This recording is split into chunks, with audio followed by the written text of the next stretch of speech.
കായലിലൂടെയുള്ള ഒരു യാത്രയാണ് നമ്മൾ ഈ വീഡിയോയിൽ ഉൾപ്പെടുത്തിയിരിക്കുന്നത്. അതുപോലെ തന്നെ ഈ വീഡിയോയിൽ വള്ളം തുഴയുന്നതിനെക്കുറിച്ചും അതുപോലെ തന്നെ ഈ കായലിൻ്റെ ചരിത്രം അതുപോലെ ബ്രിട്ടീഷുകാരുമായുള്ള ബന്ധം ഇതിനെക്കുറിച്ചൊക്കെ പറയുന്നുണ്ട് ഈ വീഡിയോയിൽ. അപ്പോൾ നിങ്ങൾ നേരെ വീഡിയോ കാണുക. ഇതാണ് നമ്മുടെ വള്ളം ഒന്ന് ഇറക്കാൻ പോട്ട്. ഈ വള്ളം തടി കൊണ്ട് നിർമ്മിതമായ വള്ളമല്ല, ഇത് ഫൈബർ ഗ്ലാസ് ആണ്. ഫൈബർ ഗ്ലാസ് കൊണ്ട് നിർമ്മിച്ച വള്ളമാണ്.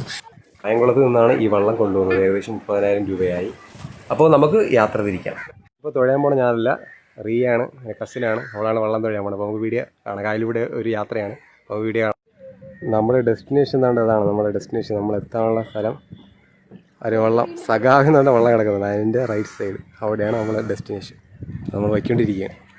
കേരളത്തിലുള്ള 34 കായലുകളിൽ ഒന്നായ അഞ്ചുതെങ്ങ് കായലാണത്. വാമനപുരം നദി പതിക്കുന്നത് ഈ കായലിലാണ്. ശരിക്കും വാമനപുരം നദിയും അഞ്ചുതെങ്ങ് കായലും അതുപോലെ തന്നെ മുതലപ്പുഴയും ഇതിനിടയിലാണ് ഈ ഒരു സ്ഥാനം വരുന്നത്. നമ്മൾ സഞ്ചരിക്കുന്ന ഈ ഒരു സ്ഥാനം വരുന്നത്. ഇവിടെ നിന്ന് ഏകദേശം 88 കിലോമീറ്റർ ദൂരെയുള്ള പശ്ചിമഘട്ടത്തിലെ 1860 മീറ്റർ ഉയരത്തിലുള്ള ചെനുഞ്ചിയിൽ നിന്നാണ് നമ്മുടെ ഈ വാമനപുരം നദി ഉത്ഭവിക്കുന്നത്. ബ്രിട്ടീഷുകാരും ഈ കായലും തമ്മിലുള്ള ബന്ധം എന്താണെന്ന് വെച്ച് കഴിഞ്ഞാൽ തിരുവിതാംകൂറിൻ്റെ തലസ്ഥാന നഗരങ്ങളിലേക്ക് ഇവിടെ നിന്നുമാണ് ജലഗതാഗതം സാധനങ്ങൾ കയറ്റി വെച്ചിരുന്നത്. പ്രത്യേകിച്ചും കുരുമുളക്, ചിട്ടിത്തുണി, അതുപോലെ തന്നെ കയറ്, ഇവയൊക്കെയാണ് പ്രധാനമായിട്ടും ഇവിടെ നിന്ന് കയറ്റി വെച്ചിരുന്നത്. ഈ കായലിന് 1729 ശേഷമാണ് ഏറെ പ്രാധാന്യം നേടിയത്. കാര്യം എന്ന് വെച്ച് കഴിഞ്ഞാൽ തിരുവിതാംകൂർ സംസ്ഥാനത്ത് കുരുമുളക് കുത്തക ഈസ്റ്റ് ഇന്ത്യ കമ്പനിക്ക് ലഭിച്ചതോടെയാണ് വളരെയധികം പ്രാധാന്യം കിട്ടിയത്. വള്ളം തുഴയാൻ നമുക്ക് വളരെ ഈസി ആയിട്ട് പഠിക്കാവുന്ന ഒരു കാര്യമാണ്.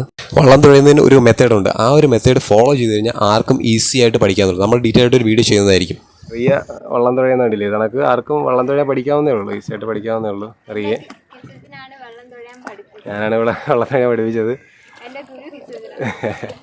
അപ്പോൾ കണക്ക് ആർക്കെങ്കിലും നമ്മുടെ സബ്സ്ക്രൈബേഴ്സിന് ആർക്കെങ്കിലും വള്ളം തുഴയാൻ പഠിക്കാൻ താല്പര്യമുണ്ടെങ്കിൽ ഈ കമൻറ്റ് ബോക്സിൽ മെസ്സേജ് ഇട്ടാൽ മതി. താല്പര്യമുണ്ടെങ്കിൽ ഞാൻ എൻ്റെ വാട്സപ്പ് നമ്പർ തരാം.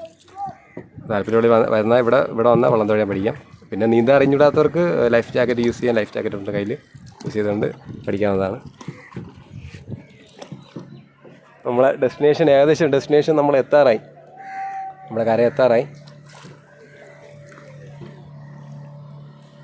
വള്ളങ്ങൾ പോകുന്നുണ്ട്. ഇപ്പോൾ ശനിയാഴ്ച ആകുമ്പോൾ വള്ളങ്ങൾ കുറവായിരിക്കും ഇങ്ങനെ പോകുന്നത്. അല്ലാത്ത ദിവസങ്ങളൊക്കെ വള്ളം വെക്കേണ്ടിയിരിക്കും. അതുകൊണ്ട് ശനിയാഴ്ച മാത്രമേ ഞങ്ങൾക്ക് പഠിക്കാൻ പറ്റത്തുള്ളൂ. ഇങ്ങനെ പഠിക്കാൻ താല്പര്യമുള്ളവർക്ക് വല വലിച്ച് കയറ്റുകയാണ്. നമ്മുടെ സെൻറ്റ് ജെയിംസിൻ്റെ ഒരു വല വലിച്ച് കയറ്റിക്കൊണ്ടിരിക്കുകയാണ്.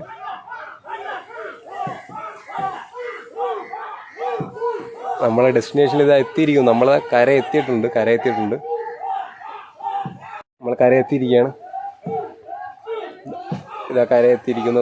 അങ്ങനെ എത്തിയിരിക്കുന്നു. നമ്മൾ ഇതാ കര എത്തിയിരിക്കുന്നു ഫ്രണ്ട്സ്. അതാ ദൗത്യം വിജയിച്ചിരിക്കുന്നു. ദൗത്യത്തിൽ വിജയിച്ചിരിക്കുകയാണ്. അപ്പോൾ എൻ്റെ എല്ലാ ഫ്രണ്ട്സിനും ഗുഡ് ബൈ. ലൈക്ക് ചെയ്യുക, സപ്പോർട്ട് ചെയ്യുക, ഷെയർ ചെയ്യുക.